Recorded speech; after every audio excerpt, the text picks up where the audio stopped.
Hi, I'm Nancy Guppy, host of Art Zone, and we're devoting this week's show to Big Sonia, a documentary film about Sonia Warshawski, an amazing woman whose story of surviving the Holocaust is beautifully and intimately told by the filmmaking team Leah Warshawski, Sonia's granddaughter, and Leah's husband, Todd Soliday.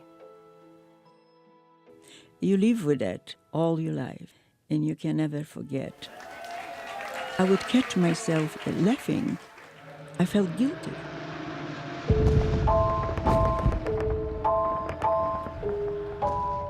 When they found us, they came with German shepherds, and those dogs sniffed us out.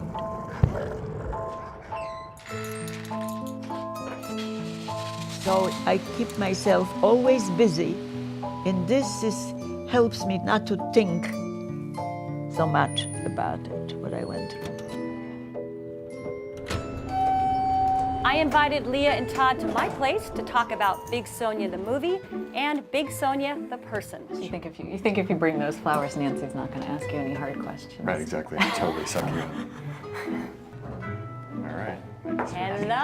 Hello. How are you? Oh, you're bringing all your luggage. I love it. Good to see you. Fresh off the plane. Oh my God, come on in, you guys. Look at, see, we're all set up for you. I know. Wow. All the way in, Yeah. over here, Awesome. we're gonna get some food. Thank you. Is this for me? It is. Oh, How are thing. you? Mwah. Really great to see you guys. So you Come won't on. ask him any hard this questions? This is so pretty. Wow. Well, I'm so happy to see you. Do you want some tea? I'm just or gonna leave coffee? this. I'll take a coffee. That would be great. Okay. Yeah. You want anything in it? A little Kahlua, a little brandy, Yeah, that'd be really Really something like strong. that? I brought my own mug. Oh, I can make some crazy strong coffee. Where's my... Well, it's just so fun to have you guys here. Thanks, Nancy. Big Sonia, I'm a huge fan. It's a great film. Sonia, so compelling, Thank her you. story, and impressive filmmaking. So Thank you. congratulations. Thank you. Now, it started in 2010, and I know that the project was not originally going to be a full-length documentary. It was going to be a short. So tell me about that. Right, yeah, we had just come off our previous film, Finding Hollywood, and we were looking to do something quick turn and short. And Much for that. Yeah, Leah convinced me to go to Kansas City and meet her grandma and be sucked into that tiny, crazy little basement shop of Sonia's and experience what it's like to be there for a day. Hi, how are you? Immediately we knew we had this diva of a character and an amazing situation, just being in this dead mall Yeah. with this. Everything's closed down. Everything's except for her. closed, totally like dead space, gray, and you walk into her shop and it's a Brazilian jungle. I mean, it's just this crazy place. And Yeah. I mean, I could see a 12 to 20 minute entertaining, Easily. short, Right, easily. right. In and out, done. Wow. So what was the turning point? When did you realize, uh-oh, this has to be a full length. This can't be just a short. Yeah, There were a couple times, you know, over 7 years. For me, the first was we followed her to a school where she spoke to a group of about 200 middle school students. In Birkenau, Auschwitz, when one day when we are counted and the assessment went through the rows and just, you know, took our numbers and they start calling off those numbers, were they supposed to go to the gas chamber. You know, these are texting, totally distracted kids, and watching her just grip that entire room. And we pulled a half dozen of them aside and did a circle session with them to you know, so they could have some one-on-one time with her. And I knew right there, oh boy, we're in for a longer haul. Her impact is incredible. There were What other about you? things along the way too. She got, midway through filming, she gets an eviction notice. And so that was a big, you know, as storytellers and filmmakers, we knew that there's a story arc. The shop closing concerns me because she has such a drive to go every day. It's good, you know, to be, you know, to have excitement, in my case, to be with people. We knew that she would survive somehow because that's what she does, but we didn't know how. And so that was also exciting and also a little bit daunting, but we looked at each other when that happened and said, well, okay, this is a feature now. The Sonia reality show is the gift that keeps Yes, giving. yeah. Well, and that shift, going to a deeper story, meant obviously a lot more shooting and cooperation, clearly from Sonia, but also from her children, your Right. Maury Yeah, I and, mean- and the aunts. Were they reluctant to take Yes, part? nobody, and they would tell you this as well. Nobody in my family other than Sonia wanted to be in the movie. And I think once we sat down and started talking and they got more comfortable and obviously they got more emotional, I think it was a very therapeutic process for them to be able to tell us what they were dealing with. Yeah. And because people usually don't ask them. You know, people always talk about Sonia. They always want to talk to Sonia. They don't think about how she impacted her kids. And for the first time, I think we gave them a voice.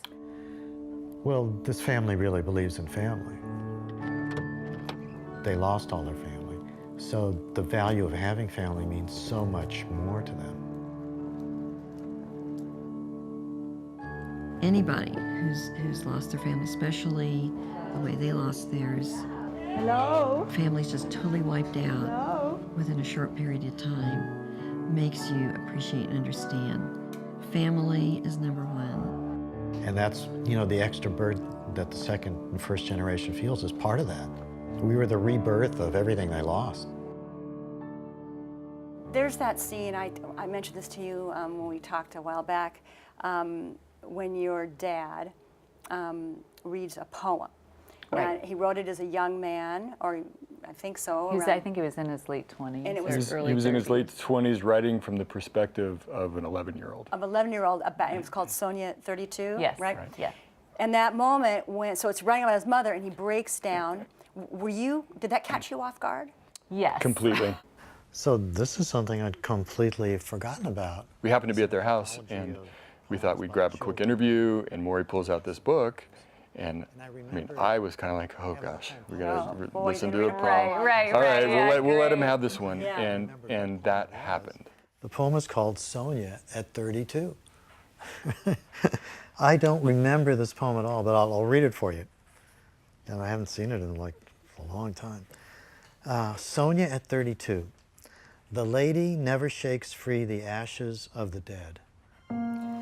This lady is the witness who never forgets. It broke our hearts, Yes. and we buried it.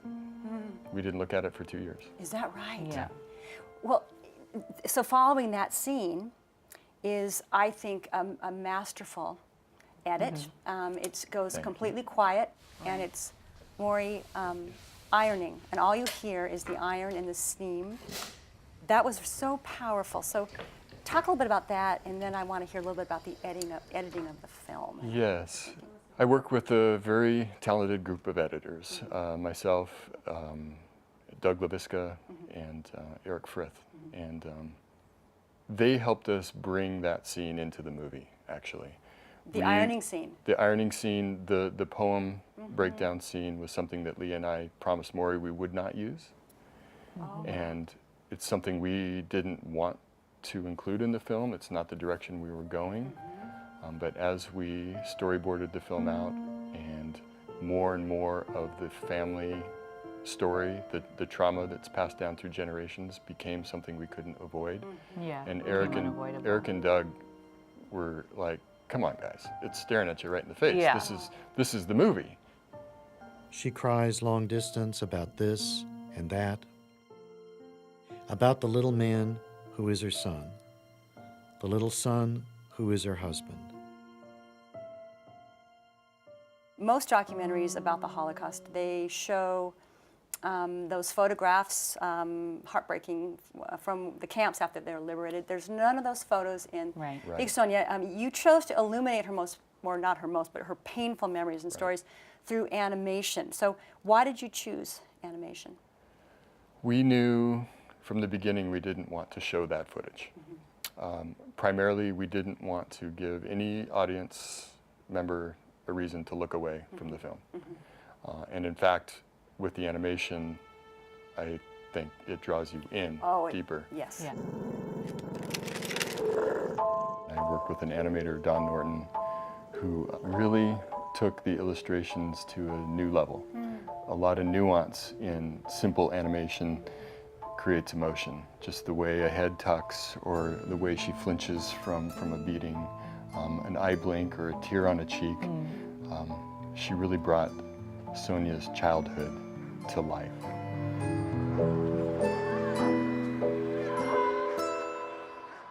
The scene when she's telling the story of her mother's death, Right. The camps, it's so overwhelming. Were there moments along the way when you thought, this is too much, we have to stop, it's too much? Not for us. I mean, I think because I grew up listening to these kinds of stories. I mean, I've been watching archival footage of survivors and concentration camps since I was like 10 years old, probably. And hearing the stories around the dinner table and every time we'd get together with family, because there are other survivors in my family. So these stories, nothing was shocking. I mean, I don't know if that's a good or a bad thing, but we did constantly have to think about our audience and who are we trying to get this film to, and is this too much for them? We want this film to play for an 11-year-old. We want to push it as far as we can, but we also want yes. teenagers to be able to watch it. We want parents to bring their kids to the film, and so that was always in our mind. You know, who's the audience? How are we going to get this to them in the best way possible? Well, so along with Sonia's alterations business, and you kind of referred to it earlier, is her vocation a lot public speaking, you know? And she's Yeah, giving it's witness, her- right, to the experience of the Her Holocaust. part-time job, yeah. What prompted her to start going out publicly and speaking? What was? Well, she always says that she was watching TV one day and saw on the news that there were skinheads who were denying that the Holocaust happened. That sparked something in her to think about her own experience, and she realized that if she doesn't go out and talk about it, then people might be able to deny it if she doesn't speak as a witness. And so that was probably 15, 20 years ago when that happened. It was really when Regina, her oldest daughter, decided that she's going to put together a PowerPoint presentation of the actual history to give what Sonia talks about some context. And now they're the dynamic duo. And thank you for having me. There's a scene in the movie that is so poignant when she goes to a prison and she's talking to inmates, men, in for very serious crimes. Talk about shooting that scene. We shot it twice, actually, because the first time was really overwhelming for us.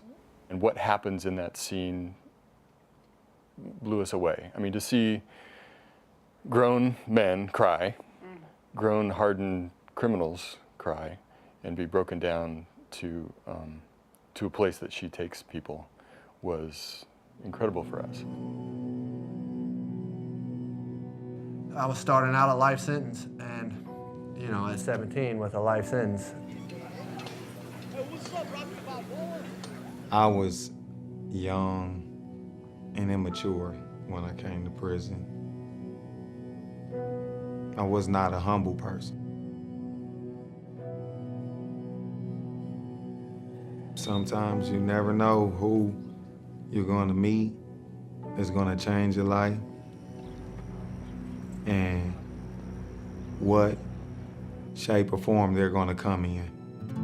At the end of that scene, we saw Sonia in the most authentic place that I've ever seen her, I think. They understand her, and she understands them. They're you know, behind wire. They Yeah, both, they're have locked up. there's a camaraderie. they're locked up, and she's been locked up. In a 2017 New York Times article, Sonia says that she prefer to stay out of politics. Is that hard when the president says that there were, quote, some very fine people on both sides, unquote, of a neo-Nazi demonstration? Can you stay out of politics? Well, We couldn't have picked a better time to make this movie. yeah. Sadly. You know, we Sadly. premiered the film the day after the election. The world premiere? Yes. The world premiere at festivals. To a very at festivals. subdued audience Yeah. the day after the election. Oh. It was a very interesting day to have a movie premiere. The film has given us a tool in the last year to reach people who believe in all kinds of things. And you know, the message of love over hate, there's never been a more important time for that than this last year, and it's just maybe serendipity or the way that the universe works that the film came out when it did, and that it's now giving people hope, a little bit of hope, and that message, no matter what you believe in, is hard to dispute. My greatest fulfillment is speaking to the students in schools. If I reach their hearts and they'll make a change in their life, this would be my greatest accomplishment. Thank you. In the midst of making Big Sonia, another story was unfolding, and it was the Leah and Todd romance. In fact, you got married 2013. Yeah. Yes. Which is like, wow, that was ambitious. So here you are making a movie and living and being married, and that's 24/7, constant. So tell me a little bit about your story. Well, we met before we started filming the movie. We were dating when And we we're still started married. filming. Yeah, we're still That's married. incredible. You're still married. I know that's actually the big thing. Like, wow, you're still married after all. Yeah, the film wouldn't have happened without Todd. Actually, Todd is Sonia's favorite now, and so that's been very helpful. There are many things that I can't talk with my family about that, fortunately, Todd does. It's almost a buffer a little bit. Yes, it's definitely For a sure. buffer, and we do different jobs, which is helpful. There's not a whole lot of crossover. There's some, we both direct, but in a way we have very separate missions, when we're on set, so that's helpful. And I can't think she remember when could we see. got engaged. No, she saw from the beginning that it would be a good idea to marry I needed an editor. an editor. Yeah, I knew how expensive it was You're going so to be. expensive. I mean, come on. I mean, really. For a reason. I wasn't getting paid, but I knew that I would need to pay somebody else to make the movie, so Oh, I can so relate to that. it was a business decision, but then also But then it worked. We from fell this one. deeply, madly in love before we started working on this. I mean, yeah, thank God. it was a Rocket power. one date kind of thing. It's like, okay, I'm This is quitting my it. job and going freelance, and we're gonna make movies together. Yeah, I don't think we're going to make a movie like this again, though. Yeah. Oh, come Well, on. who knows? You I never think know, it's- sweetie. yeah, you didn't know I you were going to make think this one. I don't know. I can trust true. you. Yeah, I'm not a reliable I was source. thinking about like just documentaries in general, good ones. They do not sugarcoat their subject or the story. Right, right. And you don't paint Sonia as a saint. Exactly. Was it hard to do that with her being your grandmother? That first Yeah.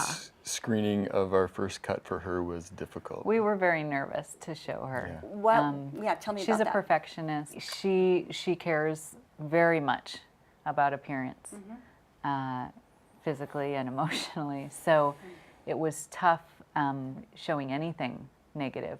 But that's the only way to authentically Absolutely. show who she is. Nobody wants to watch a film about a hero with no flaws.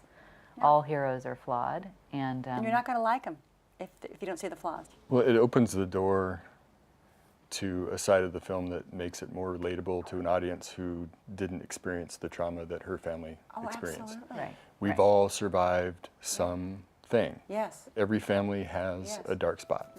I really tried my best to protect them. There are some things I didn't want them to know. The hard part is watching your mother relive these moments and then watching her pain.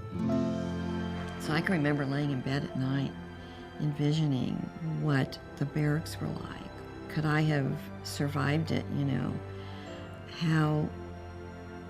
what it would be like to see your mother walking to the gas chamber.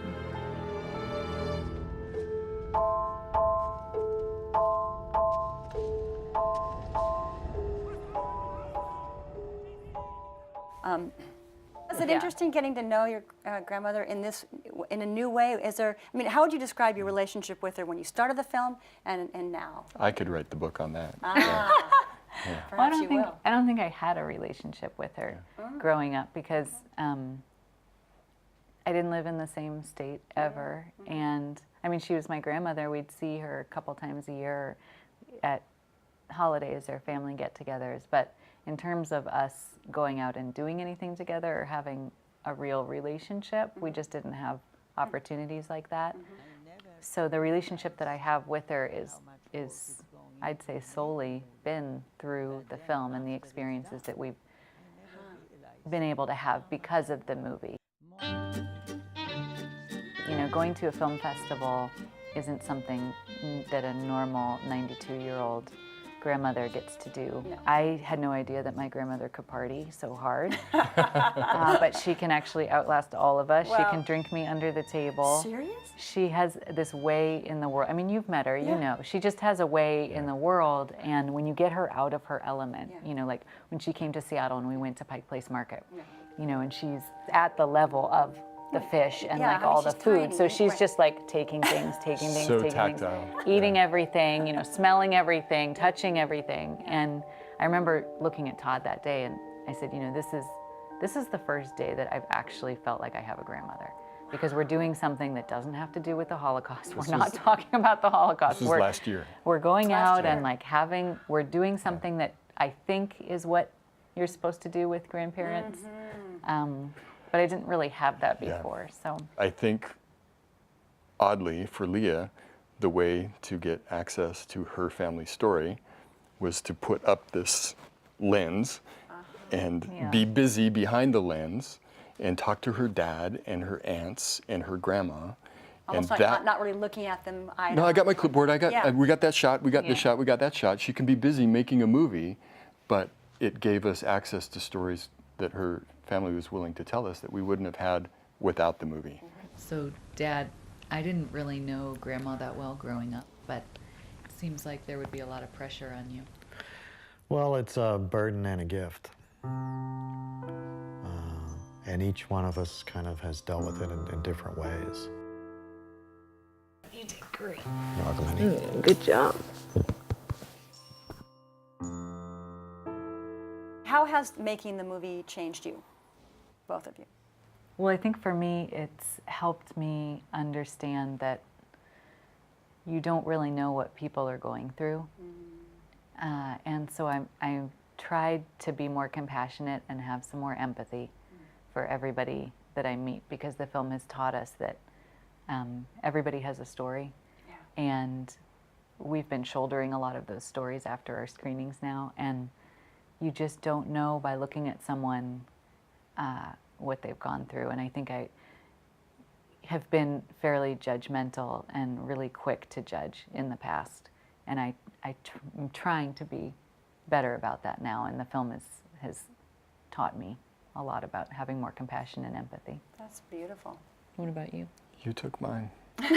That's not true. Thought you don't want to make another film about family. Yeah, I'm done with movies about your family. Yeah, that's a big undertaking. I don't think we'd do that again. One of the reasons I was drawn to the film was because of the family story that I saw, not initially, but as we got deeper into Sonia's story, that this was really a story about me and my family. And you know, I had grandparents who fought during the Second World War who didn't talk about what happened to them and the horrible things that they saw. I think it probably affected my mom in some way, and it really made me think about why my family is the way it is now, and gave me a little forgiveness for my mom. Yeah, interesting. I saw after meeting Sonia that maybe I should have a little more humility and give my parents a break, you know? And also, you know, tell your story. Find out what your family did, where they came from, what happened. Because it's ultimately, it'll help you. Yeah. What a fabulous takeaway. It's not heavy at all, right? No. It's beautiful. I love it. Well, It's a lot. It's a lot. Yeah. Well, Big Sonia. It's screening, I know, in theaters all around the country, and Yes. you can catch it in Seattle at SIF Cinema. More information is at bigsonia.com. Well, I thought we would end with a song featured in the film, Yes. right? As performed by two friends of yours, Taylor Lynn and Bradley Lena, friends of ours too, actually. Right. Vaudeville Etiquette, we've had them on the show before, and they do a they're beautiful, beautiful song, and I believe it's called Oh. And we actually have a soundtrack for the movie because Brad went so above and beyond. So that's on our website The now score as is well. beautiful.